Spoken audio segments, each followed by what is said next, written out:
Hey guys, in this video I'm going to show you how to add the EZ-Link card to your Apple Wallet. Now these are official instructions from Apple, and you can use this to add any travel card like this, okay?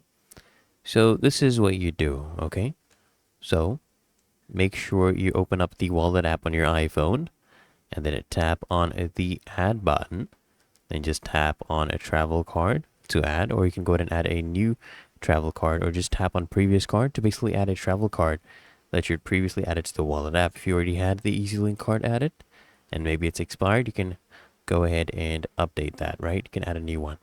So you just choose a travel card from the list, or you can search by location or card name. In this case, just search up EZ-Link, and then once you find it, click on it and tap on continue, and then just choose an amount that you want to put on your card and tap on add.